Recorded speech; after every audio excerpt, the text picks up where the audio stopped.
강력한 전자파로 각종 전자기기를 일시에 마비시켜 적의 공격을 무력화하는 EMP탄 개발도 본격화됩니다.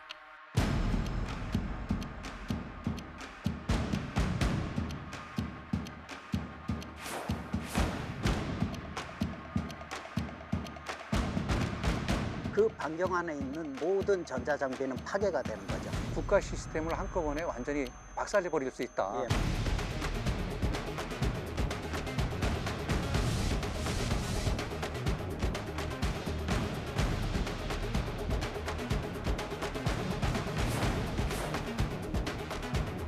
핵무기를 가진 나라들은 그런 EMP 무기를 보유하고 있다고 보면 됩니다. 북한도 당연히 보유했을 수 있겠군요. 강력한 인공지진이 발생했습니다. 규모 5.7로 북한에서 관측된 인공지진 가운데 가장 큰 규모입니다.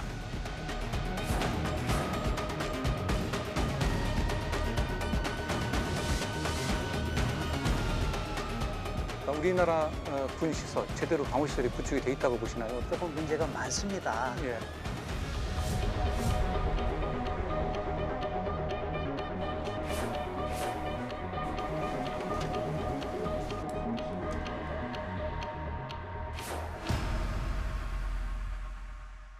네, 여러분 안녕하십니까?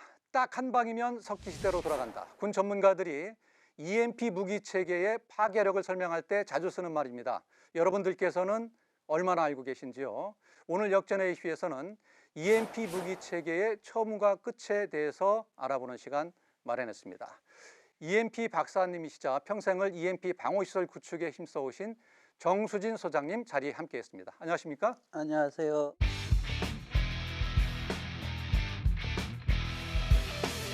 이 EMP 무기 체계 그러면 아직도 생소한 분들이 많으세요. 요거를 좀 간단하게 설명 좀 해주시면 예. 좋겠습니다. EMP도 전자파의 일종이죠. 예. 전자기파 하면 일렉트로마그네틱 예.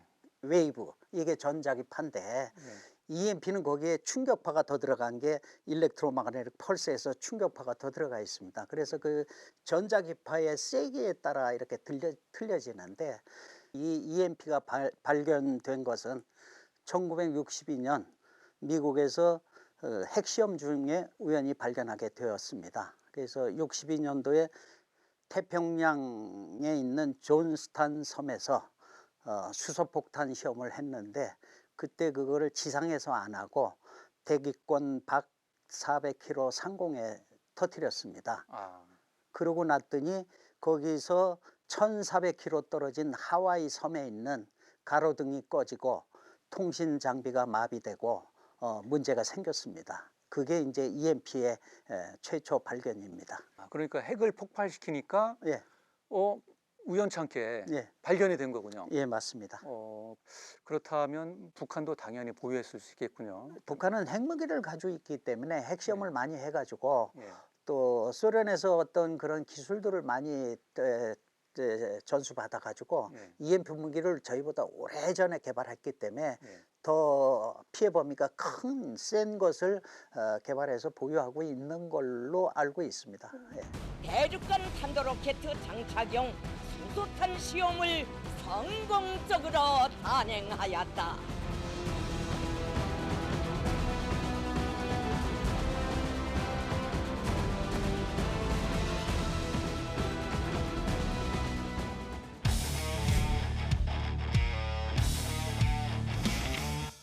제가 한 방이면 석기시대로 돌아간다 이렇게 말씀을 드렸거든요. 얼마나 이 파괴력이 크길래 핵무기에 버금가는 그런 효과를 지닌다 EMP 무기가 이렇게 얘기를 하는 건가요? 한 방이면 석기시대로 돌아간다는 거는 EMP 무기는 그 반경 안에 있는 모든 전자장비는 파괴가 되는 거죠.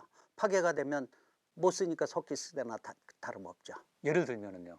예를 들면은 북한은 그 핵폭탄을 서울 시내 지상에다 터뜨리면 사람이 죽고 방사능 오염이 돼서 문제가 되잖아요.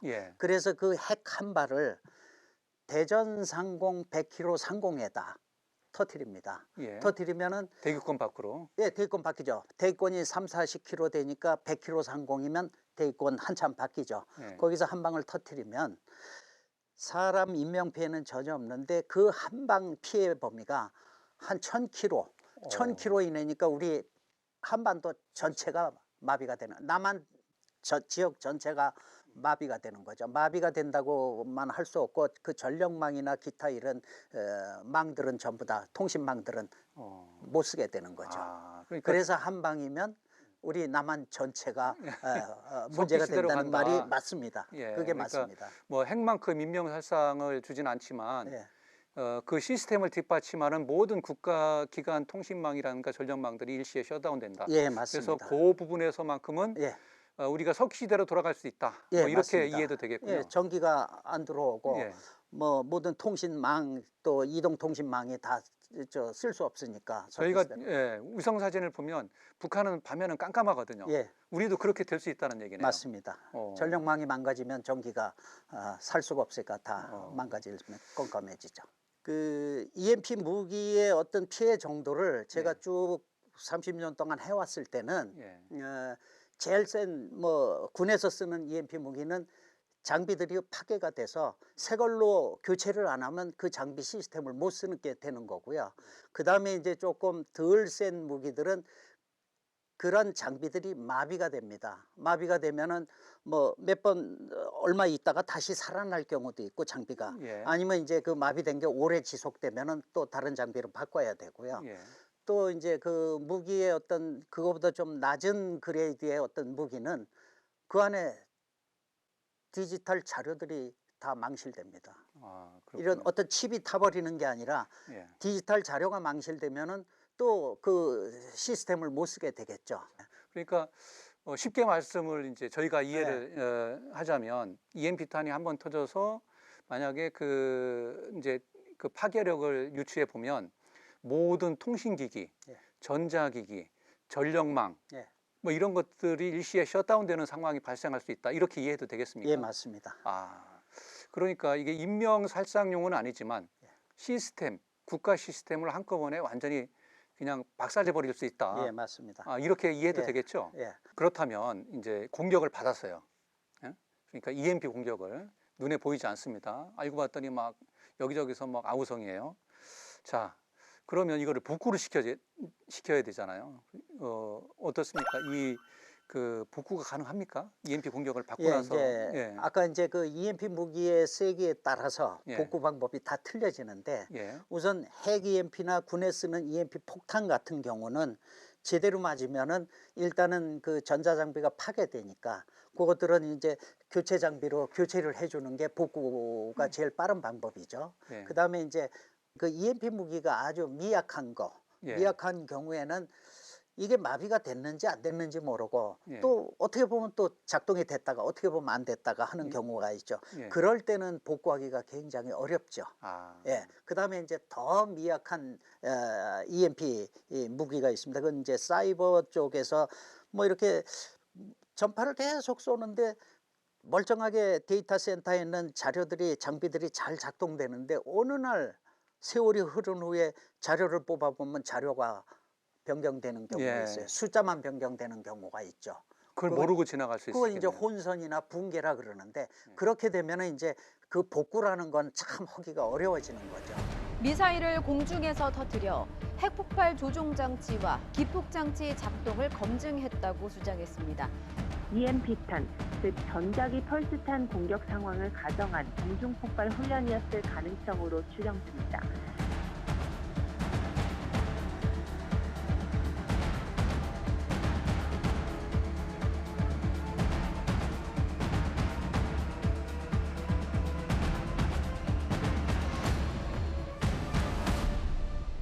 자, 이게 눈에 이제 보이지 않으니까 방어하기도 사실 어렵단 말이에요. 방어 체계는 어떤 식으로 만드신 그래서 거예요? 그 EMP 방어를 하기 위해서는 예. 처음에 일단은 격리된 공간을 만들어야 되죠.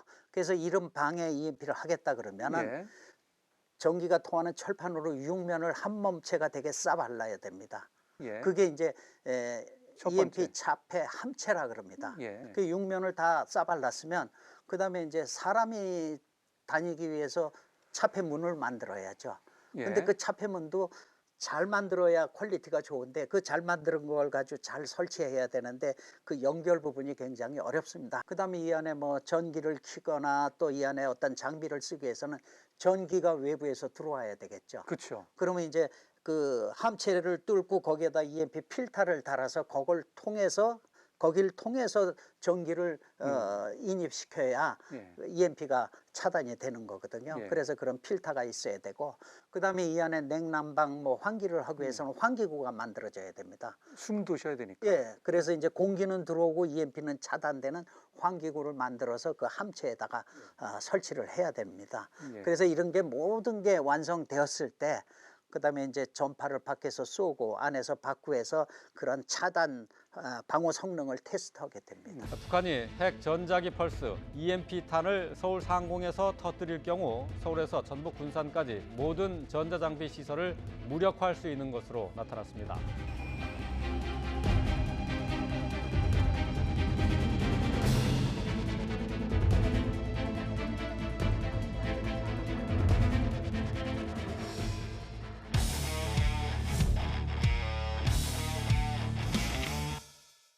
제가 EMP 관련 기사를 쓰고 네.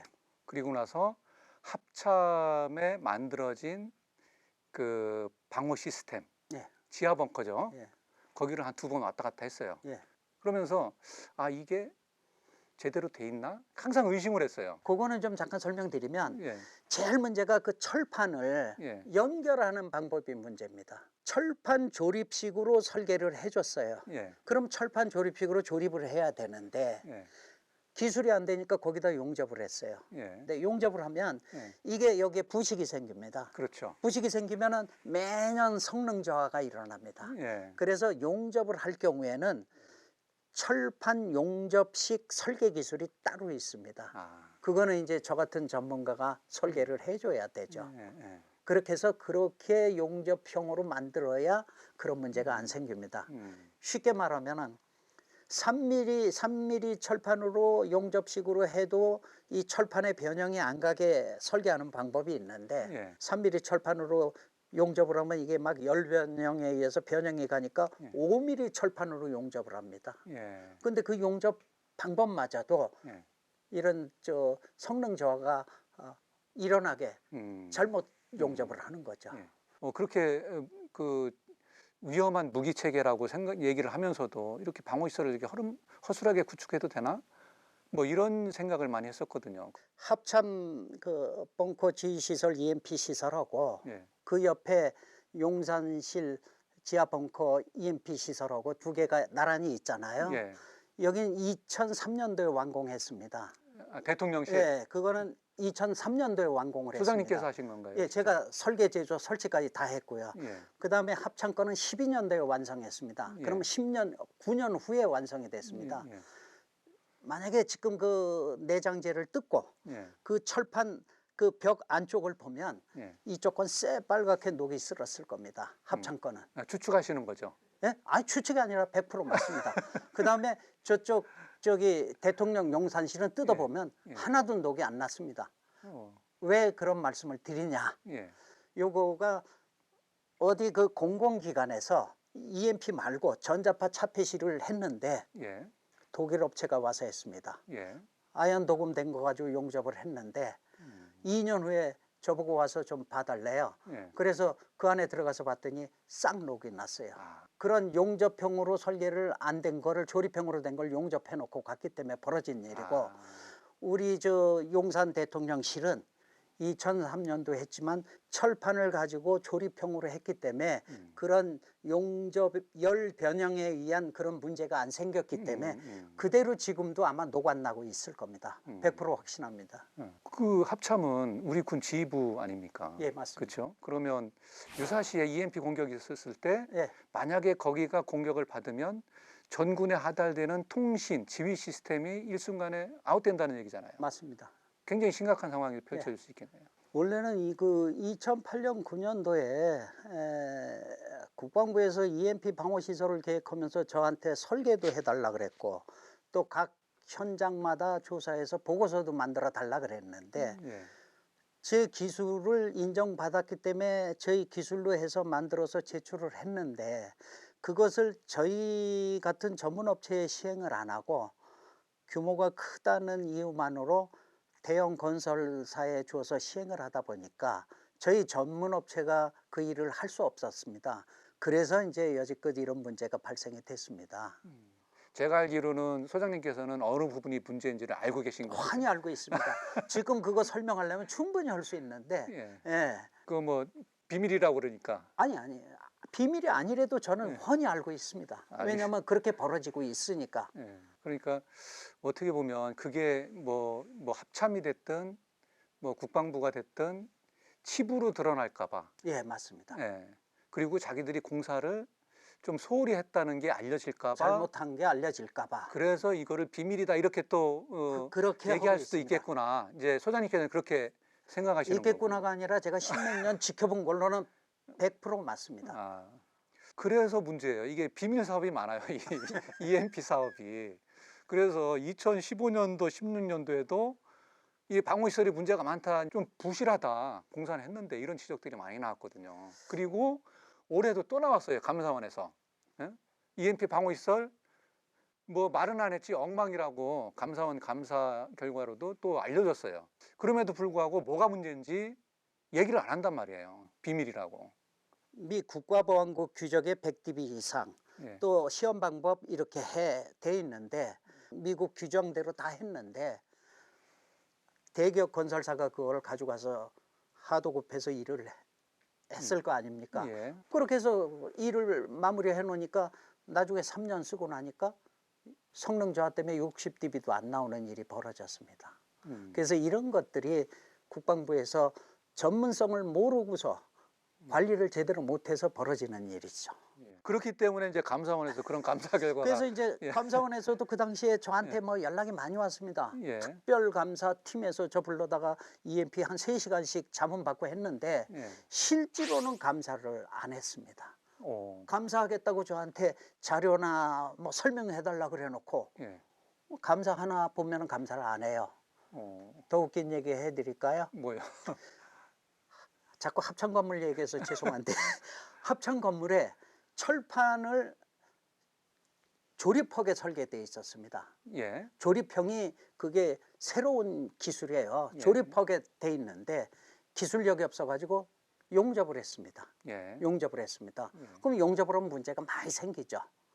그랬더니 감사원의 수석감사관이 현장에 가보고 국방부 본관동 예. 지금 대통령실 쓰고 있는데 예. 거길 가서 물어봤대요. 예. 여기 그 함체는 용접형입니까 조립형입니까? 예. 그러니까 거기 관리하시는 분이 현역이 저희는 조립형으로 되어 있습니다. 그러면 거기는 80dB로 낮기 때문에 조립했나 보죠. 그러니까 이 합창 건물 건설사가 하는 건 100dB인데 거긴 80으로 낮췄기 때문에 조립형입니까? 그랬대요. 예. 그러니까 그 현역이 아닙니다. 저희 조립형인데 100dB가 넘습니다. 120dB도 나옵니다. 그랬답니다. 예. 그랬더니 그 수석 감사관이 저한테 연락을 하셔서 조립형과 용접형의 어떤 문제점을 보고서로 만들어 달라 그래서 예.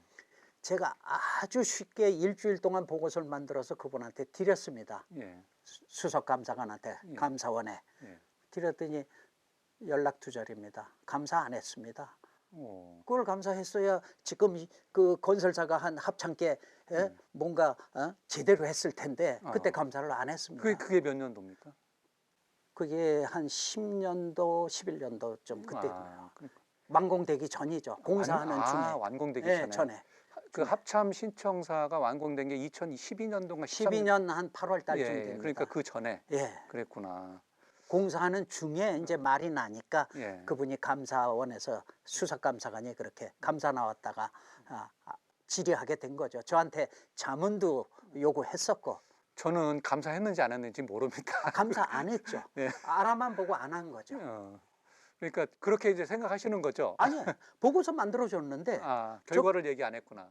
아니 그 감사원. 보고서 갖고 감사를 해야 되는데 안 했으니까. 어. 그러고서 제가 감사 왜 안 하냐고 전화를 했더니 예. 전화를 끊어버렸어요. 어. 나 그분 이름도 압니다. 거기까지만. EMP 방호 시설이 포함된 합참 설계도 유출 논란 가운데 하나는 적정한 업체가 전쟁 지휘부인 합참의 지하 벙커를 공사했는지 여부입니다. 우리 군 합동참모본부의 EMP 방호 성능이 기준 미달이라는 YTN의 연속 보도에 대해 군당국은 현재 보수 공사를 벌이고 있다며 일부 구간은 재평가를 통해 적합 판정을 받았다고 해명했습니다. 그러나 이 재평가가 서로 다른 기관에서 다른 시험 방법으로 진행됐고 검증 기준도 낮았던 것으로 YTN 취재 결과 드러났습니다.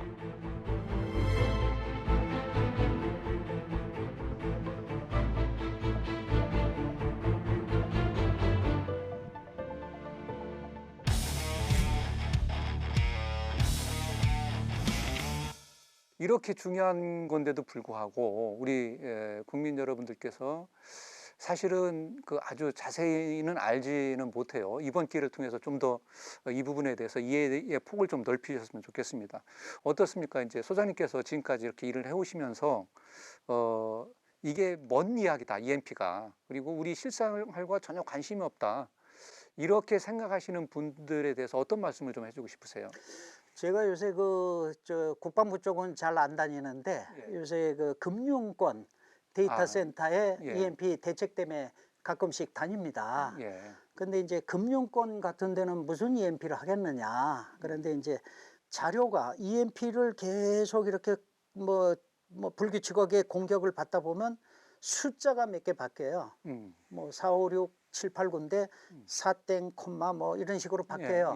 그래가지고 그 데이터가 막 섞여서 돌다 보면 다른 데서 그 데이터를 뽑아서 보다 보면 국장님 통장에 있는 30억이 제 통장에 와 있고 국장님 통장엔 돈이 하나도 없는 일이 벌어질 수 있다. 먼 미래에는. 30억은 없지만 제 통장에. 30억이든 10억이든 5억이든. 들어왔으면 좋겠네. 예, 그런 게 이제 오류가 생길 수 있다는 거죠. 그게 이제 민간 이런 금융망이나 이런 데는 반드시 미래에는 벌어진다고 볼 수 있습니다.